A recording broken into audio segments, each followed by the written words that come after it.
Go yard. I got so much motherfucking design on right now. Halo, selamat pagi, siang, sore, dan malam untuk semua yang menonton podcast kami hari ini.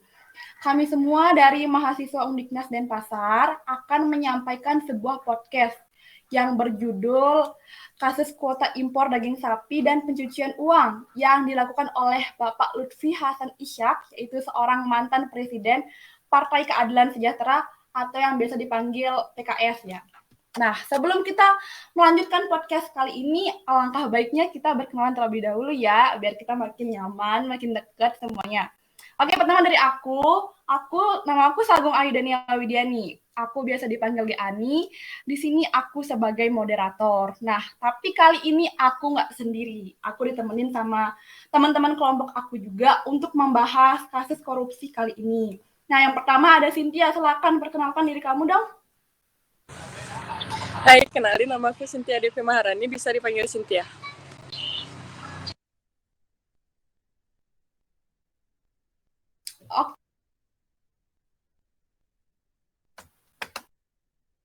Oke, yang kedua ada Krisna. Silakan perkenalkan diri kamu. Halo, aku Krisna Aditya, biasa dipanggil Krisna. Nah, yang ketiga ada Titania. Silakan. Halo, nama aku Nimade Titania Indira Nindita, bisa dipanggil Titania. Dan yang terakhir ada Bagus. Silakan perkenalkan diri kamu. Halo, namaku Wayan Bagus Kurniawan Arijesna, biasa dipanggil Bagus Kurniawan. Oke, jadi kita semua udah perkenalan nih ya, jadi udah dekat, udah nyaman semuanya untuk saling manggil. Nah, kan kita nih membahas kasus korupsi ya. Sebelum masuk ke kasusnya si Bapak Lutfi ini, kalian udah tahu belum apa itu pengertian korupsi? Definisi korupsi itu seperti apa? Menurut kalian korupsi itu apa sih? Kayak gimana korupsi itu? Ada yang tahu nggak?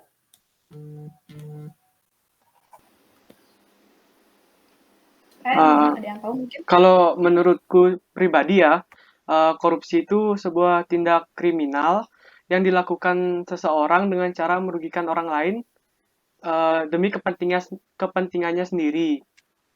Di sini tuh ada dua pihak yang untung sama pihak yang rugi. Pihak yang untung tuh koruptor dan pihak yang rugi tuh negara dan juga rakyat. Gitu aja sih kok menurutku. Oke, mungkin ada yang tahu yang lain kayak gimana definisi korupsi itu?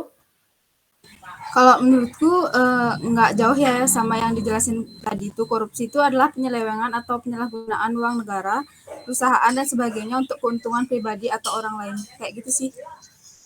Oke, sama juga sih ya, karena korupsi itu emang penyalahgunaan kekuasaan atau penyalahgunaan amanah yang dimana dilakukan oleh orang ya, terutama sering pejabat-pejabat yang sering melakukan tindak korupsi ini. Dia niatnya untuk menguntungkan dirinya sendiri, tapi pada akhirnya dia itu merugikan dirinya sendiri dan merugikan rakyat juga, keuangan negara juga, ekonomi negara juga berdampak buruk sekali itu. Nah, oke, mungkin semua teman-teman udah tahu ya bagaimana korupsi itu yang terjadi di Indonesia. Kita langsung aja nih masuk ke kasusnya si Bapak Lutfi ini bagaimana. Pertama, bentuk-bentuk korupsinya itu gimana sih? Ada yang tahu nggak? Ada yang bisa jelasin gimana secara jelasnya bentuk-bentuk korupsi yang dilakukan oleh seorang mantan Partai Keadilan Sejahtera ini? Bentuk-bentuk korupsi yang dilakukan oleh Lutfi Hasan Ishak itu diduga mantan presiden Partai Keadilan Sejahtera PKS, Lutfi Hasan Ishak, terbukti melakukan tindak pidana korupsi dan pencucian uang. Lutfi bersama rekannya Atmat Fathanah terbukti menerima suap sebesar 1,3 miliar dari Direktur Utama PT Indoguna Utama, Maria Elizabeth Limat, terkait kepengurusan penambahan kuota impor daging sapi. Lutfi juga dinilai terbukti melakukan tindak pidana pencucian uang saat dirinya menjabat sebagai anggota DPR RI di tahun 2004 sampai 2009. Dan setelah tahun tersebut, Lutfi dianggap terbukti menyembunyikan harta kekayaannya dalam kasus tindak pidana korupsi.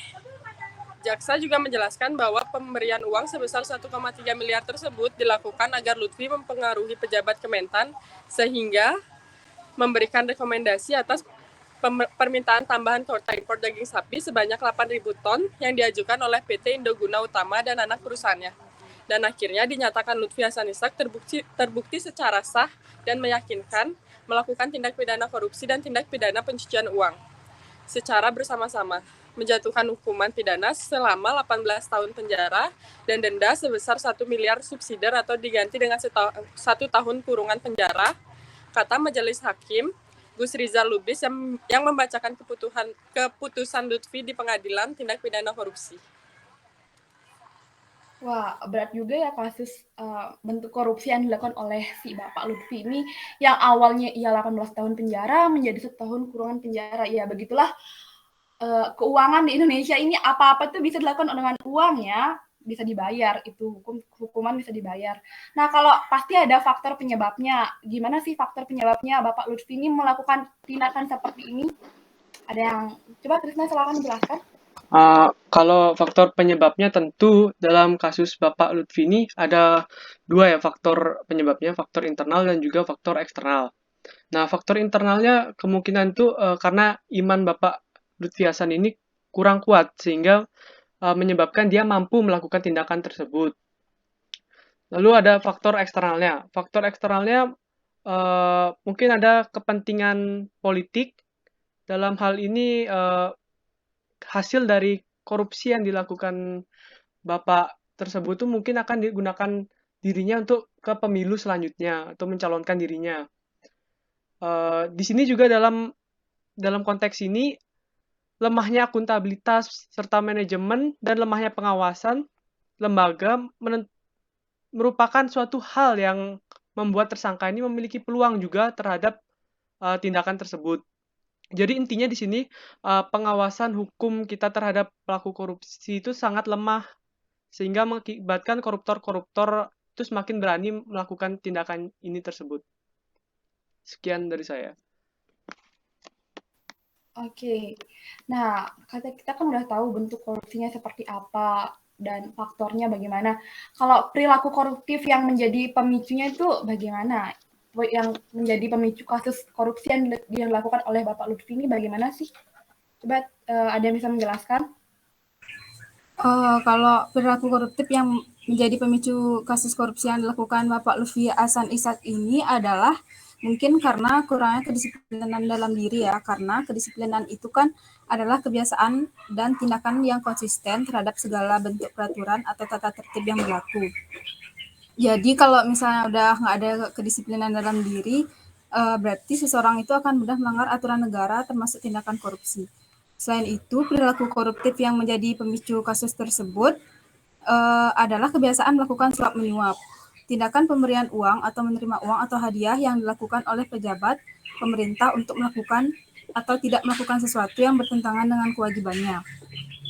Dengan melakukan penyalahgunaan jabatan juga termasuk perilaku koruptif yang menjadi pemicu kasus yang dilakukan Bapak Lutfi Hasan Ishak ini, karena penyalahgunaan jabatan dapat memperkaya diri sendiri, orang lain, atau korporasi yang memberikan keuntungan pribadi dan merugikan negara. Kayak gitu sih. Ya, udah jelas sih penjelasan dari kalian semua tadi. Nah, karena ini kasus yang besar ya, pasti ini berdampak besar juga buat negara, buat orang lain juga ya, masyarakat. Gimana sih dampak masifnya ya karena hal yang dilakukan oleh Bapak Lutfi ini, dampaknya itu bagaimana?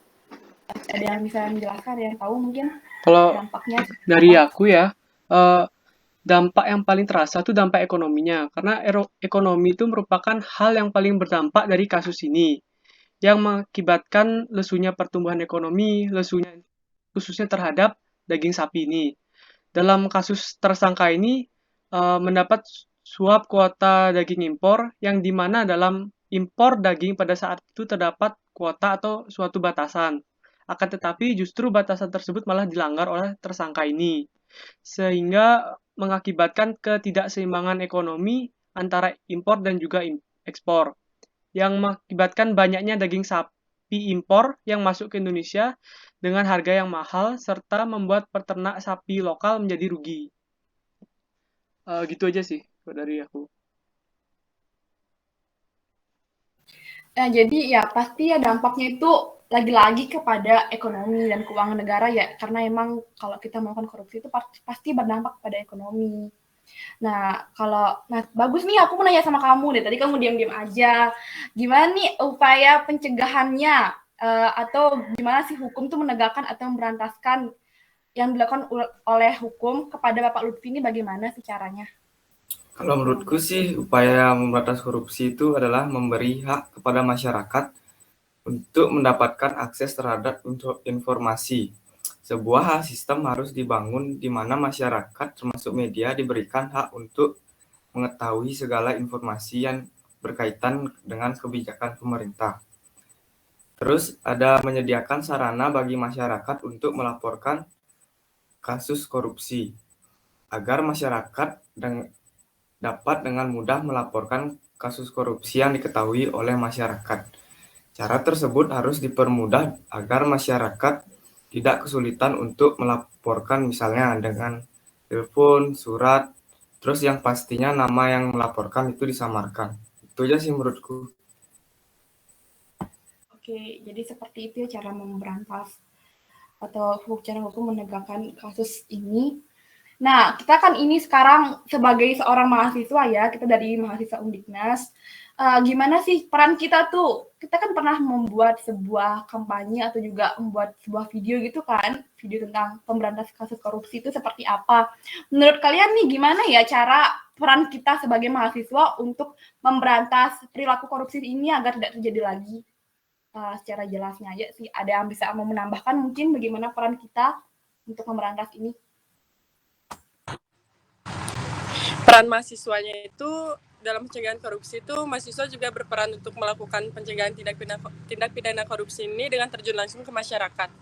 Mahasiswa dapat mensosialisasikan segala hal yang merupakan pencegahan terjadinya dan menghilangkan budaya perilaku koruptif di dalam masyarakat. Kemudian yang lebih vital lagi adalah mahasiswa harus bisa mengontrol segala kebijakan yang dihasilkan oleh pemerintah.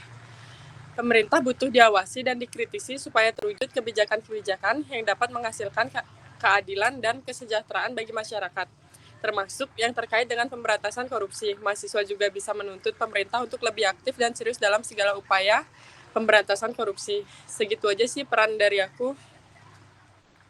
Jadi kita kan hanya seorang mahasiswa, kita tuh nggak bisa sepenuhnya membantu pemerintah. Ya, bisa misalkan kita, ayo dong Bapak, biar kita kasih hukum yang berat gitu. Kalau orang-orang yang melakukan tindak korupsi ini nggak bisa kita melakukan seperti itu. Ya mungkin kayak tadi ya seperti yang dibilang oleh Cynthia itu kita bisa melakukan sosialisasi, terjun langsung ke masyarakat agar masyarakat kecil ya awalnya yang mengerti hingga masyarakat besar juga paham apa itu jahatnya ya, jahat banget itu perilaku korupsi itu karena itu berat banget bisa merugikan orang lain, merugikan negara dan ekonomi negara juga. Jadi itu aja mungkin tambahan dari aku karena kita mahasiswa cuma bisa ngasih pendapat seperti itu aja, peran kita seperti itu aja. Nah, sebelum kita tutup podcast kali ini mungkin udah jelas ya dari kalian, mungkin kalian udah paham tentang berita kasusnya si Bapak Lutfi kali ini ya. Dan teman-teman yang nonton ini juga mungkin udah paham banget karena ini beritanya udah lama ya, tahun berapa ya? Tahun 2013 sepertinya atau tahun berapa? Ada yang tahu tahun berapa yang dilakukan oleh Bapak Lutfi ini kasusnya ini? Kayaknya sih tahun 2013 ya teman-teman. Nah, aku ada slogan nih, kita kan punya slogan kita. Gimana untuk memberantas korupsi itu? Ayo kita lontarkan slogan kita dengan angkat tangan dulu kayak gini, angkatan kanan kalian semua ya. Ada yang masih ingat nggak slogannya seperti apa?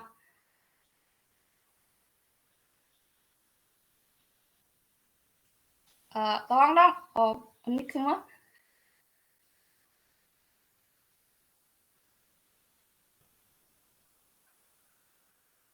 Oke, aku duluan ya, lalu dilanjutin sama kalian bersama-sama. Oke? Mahasiswa Undiknas anti korupsi. Mahasiswa Undiknas anti korupsi. Berani jujur hebat. Berani jujur hebat. Jujur hebat. Kita ulang bareng-bareng ya teman-teman. Kita ulang bareng-bareng ya dari tadi. Oke, 1, 2, 3. Mahasiswa Undiknas anti korupsi. Berani jujur hebat. Oke, makasih. Kompak banget kita semua kali ini. Ya, teman-teman, kita tutup aja ya podcast kali ini. Buat teman-teman yang nonton, makasih banget udah menyimak dengan baik podcast kita hari ini. Mungkin segitu aja yang bisa kita sampaikan tentang kasus korupsi pencucian uang dan kuota impor daging sapi yang dilakukan oleh Bapak Lutfi Hasan Ishak Kalau ada salah kata dari kita semua, ya mohon dimaafkan karena kami juga manusia ya teman-teman. Baik, kita tutup aja semuanya. Sekian, terima kasih udah dengerin podcast kita dengan baik. Ya, terima kasih semua teman-teman. Dan udah bantu aku buat ngejelasin kasus ini.